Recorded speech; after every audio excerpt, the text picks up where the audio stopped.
Hi, I'm Daniel Chan from UNSW Sydney. Welcome to a new video series entitled Extension 3 Mathematics. This video series is aimed at talented high school students who have finished Extension 2 Mathematics here in New South Wales or the equivalent. The name is in part a nod to the very famous Part 3 of the mathematical tripos at the University of Cambridge, which is a famous training ground for PhD students. In this video, I want to talk about a very interesting topic, that of recurrence relations, and I want to introduce a way of solving it, and that's known as generating functions. And to begin with, I have a little simple question that illustrates what goes on and should be familiar to all of you. Okay, in this question, we have Euler is investing money in a bank, say $100 initially, and it's earning interest at 10% per annum. And the answer that we seek is to just find the amount an that this investment reaches after n years. So this is simple enough. You should know the answer. Let's just review quickly here so we can see how it works in a different setup.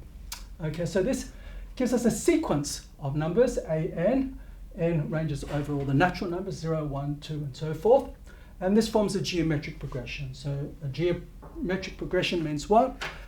Basically that to get from one term to the next, there's a common ratio that you multiply by. So here, an is equal to 1.1 times an minus 1. Okay, so in the next year, it's earning 10%, so you multiply that amount by 1.1. And you can use this quite easily to find a formula for this an.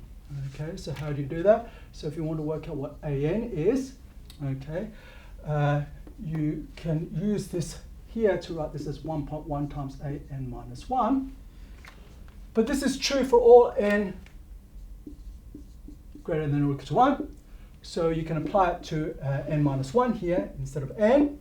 So that's equal to 1.1 times an minus 2. So that's 1.1 squared times an minus 2.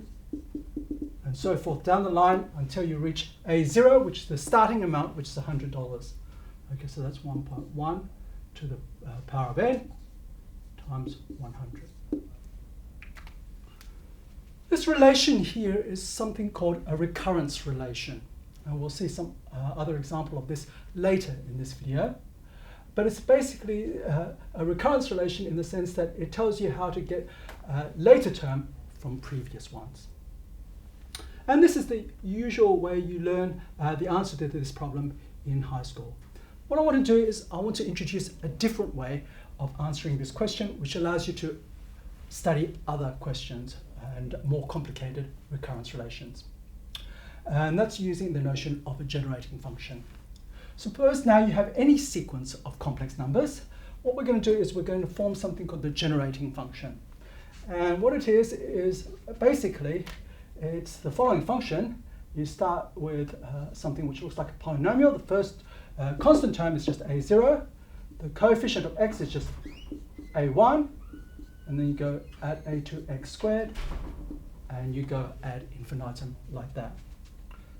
So that gives you the sum over all n equals 0 to infinity of an x to the n. Okay, so this is just an expression at the moment. Of course, we would want this to be well defined, and we'll have a little look at this idea later on. But let's see how we can use this generating function to actually answer this question here. Okay, so let's write it out, this generating function, in this particular example, in question 1. So what is this generating function? So the convention here is, since the sequence uses these little a's, I'm going to use a capital A to denote the generating function. Okay, so let's just write this out. So a of x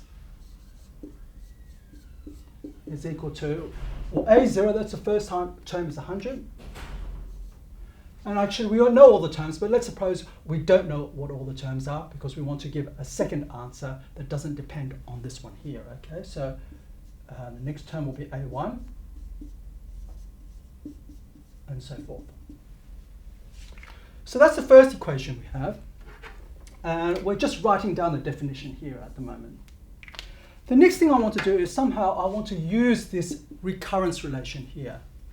And what's interesting and why we want to involve this generating function is for the following reason. What I'm going to do is I'm going to multiply this by x.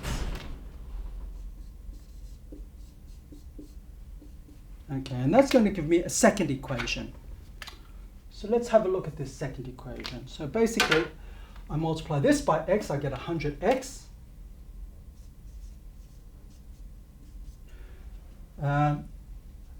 Then I multiply this by x, so I get a1x squared. And then I'll multiply this by x, I get a2x cubed.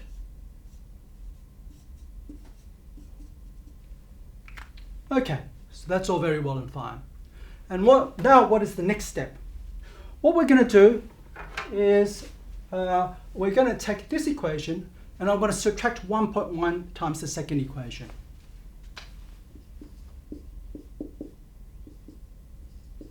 Okay, so that's what I'm going to do. And let's see what we get. And the answer is rather interesting. So on the left-hand side, it's quite easy. Okay, we'll have a of x is a common factor in both cases, so you get a of x. You have one of them from the first part, and you have 1.1 times x times them in the second term. And what's happening on the right-hand side? Well, note here, let's look at this x squared term, for example. Here you have the coefficient a2, here you have a1.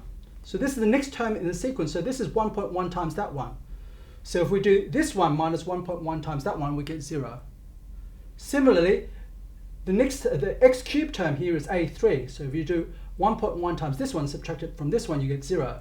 And this way you see that all the terms cancel except for this initial 100 that you have here. So that tells you that this term here is 100. Okay.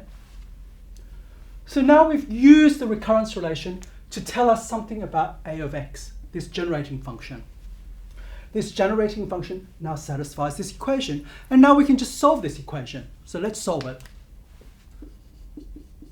We just divide by this 1 minus 1.1x.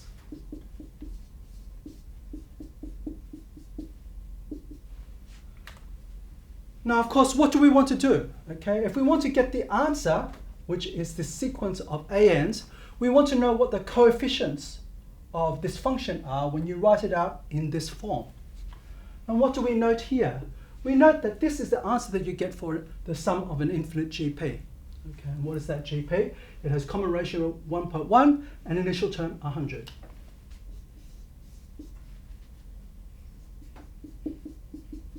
So this is 100, it's the initial term, and then you multiply this by 1 plus 1.1 x plus 1.1 squared x squared plus dot dot dot. Okay, and then what's the final part of this procedure? That's the following. To get at an, you just pluck out the coefficient of x to the n. That's the definition of the generating function. And what we see here is that this an is the coefficient of x to the n. So inside here, it's 1.1 to the n, and you multiply by the 100.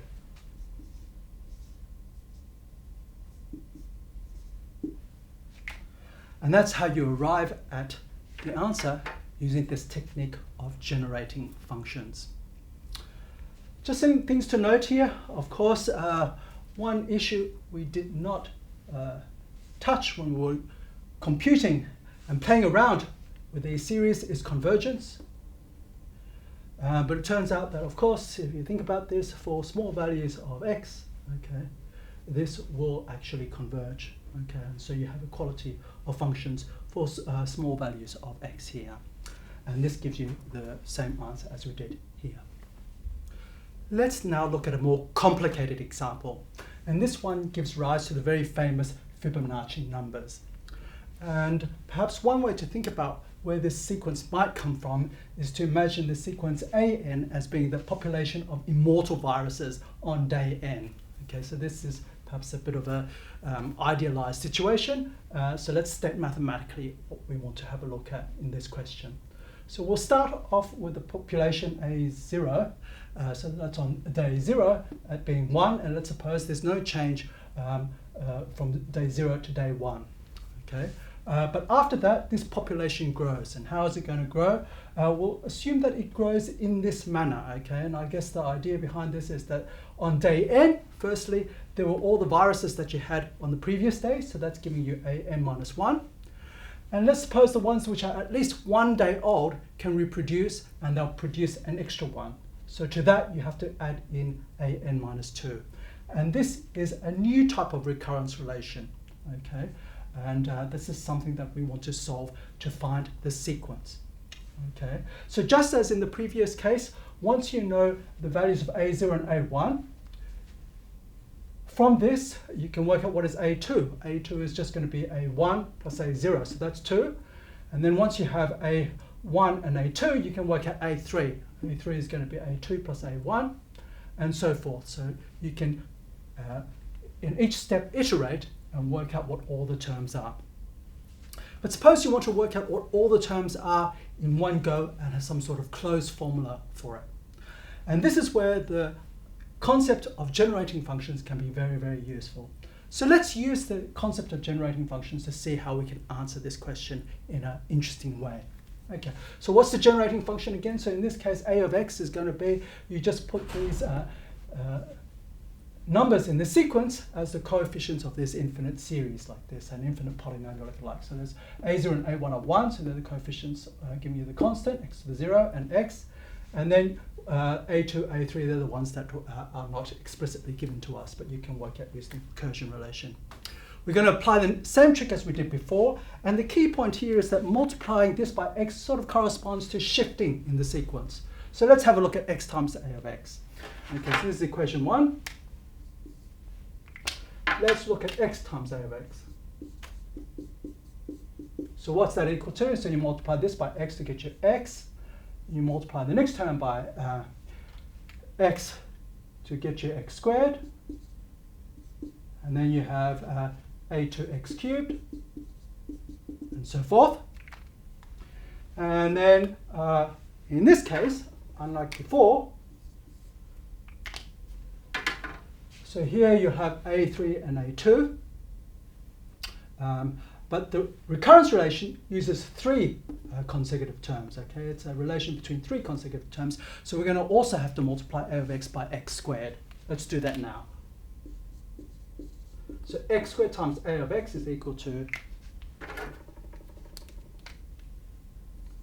that's the third equation here, so the first term here will be the x squared times this, which is over here, x squared. And now what we want to do is we want a combination of these 3 which will mimic this relation so that we have vanishing of most terms. And if you think about what this is, okay, so this represents this one here, and we want to subtract the other 2, which gives you later terms, okay? So what we'll do is we'll look at 1 minus 2 minus 3 and see what that gives us. So that tells us that we'll have one of these minus that minus that. So on the left hand side you'll get 1 minus x squared a of x. Okay, so what about the right hand side? Well, the right hand side, the constant term, you get 1 minus the 2 zeros, that just gives you 1. And then the x minus x, and then there's a minus 0, gives you 0. And then all the later terms, they're the ones where this recurrence relation applies, and so they cancel. And so now straight off the bat, we have the generating function ax. So that contains all the information about this sequence, right? Because the coefficients of this sequence are, of this series rather, is just the sequence an. So what's a of x? That just equals 1 minus x squared. But what do we have to do here? So what we need to do is we have to, whereas before we had a of x was 100 on 1 minus 1.1x, okay, and we could use the theory of a sum of an infinite geometric progression, we have 1 on a quadratic in x here. Okay, so that's a little bit different. So the way we'll approach this question now is we're going to work this so that we can use the sum of an infinite GP by using partial fraction expansion of this term here. Okay, so I guess we need to take the factors of this, okay, and then work on that. I want to do it in a slightly different form from how it's written here, so I don't want to just factorize this down the bottom, and you'll see why a bit later. So as a little bit of a trick, what I'm going to do, okay, firstly I'm going to divide top and bottom by x squared, so that gets you x to the minus 2 on, so you multiply everything by x to the minus 2, so it's x to the minus 2 minus x inverse minus 1, and then I'm going to factorize the bottom. So I'm going to factorize the bottom. This equals x to the minus 2 on x inverse minus alpha plus x inverse minus alpha minus. So let's just write what the alpha plus and alpha minus are. So what are the alpha plus and alpha minus? So here's our quadratic equation in x inverse. So you need a negative b term here, so, or the negative of this coefficient, so that's 1. Plus or minus the square root of, you have that squared, that's 1, minus 4 times the product here, so that's a negative sign, so it's plus 4 is 5, on 2. And then what we're going to do with this term, so why did I write it like this, is that now I can multiply top and bottom by x squared. So I'll multiply the top by x squared and then each of these factors by x. So that give me 1 on 1 minus alpha plus x, 1 minus alpha minus x. Okay, so that's what a of x is in factorized form. Okay, so this is the way I want it, rather than factorizing this with monic linear polynomials. Okay, so I want to have the ones here, and that's because when you look at the sum of a GP formula, okay, it's 1 on 1 minus something. Okay, so we want to use that formula, and now we just use partial fraction expansion to work out what this is, and I'll just tell the answer. So hopefully you're good with your partial fraction expansions, and that you can see, so what does partial fraction expansion mean? So you can write this fraction here as a sum of fractions where the denominators are these two factors.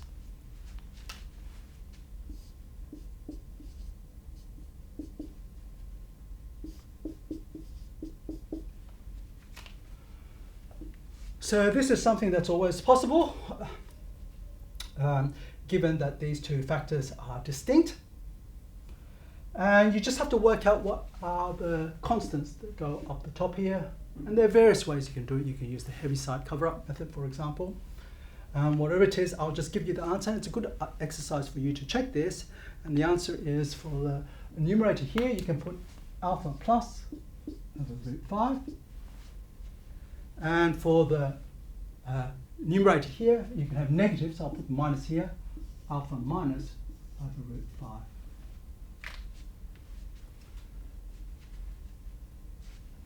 Okay, and the key point is that now when you look at this term, you see, this is just the sum of an infinite GP, where the initial term is alpha plus on root 5, and the common ratio is alpha plus, okay, x.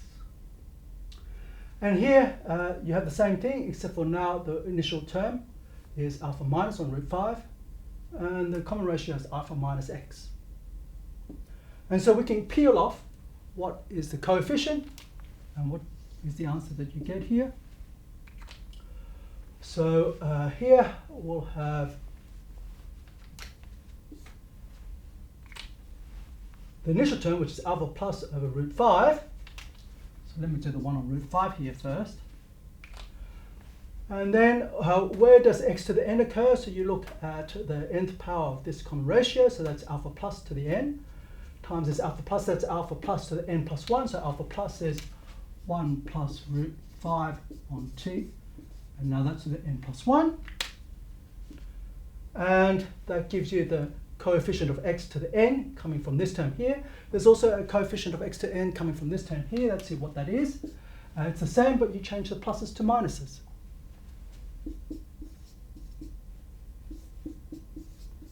So you get 1 on root 5, 1 minus root 5 on 2 to the n plus 1. And that's the answer to this problem, okay? So if you want to work out, yes, what is the sequence an?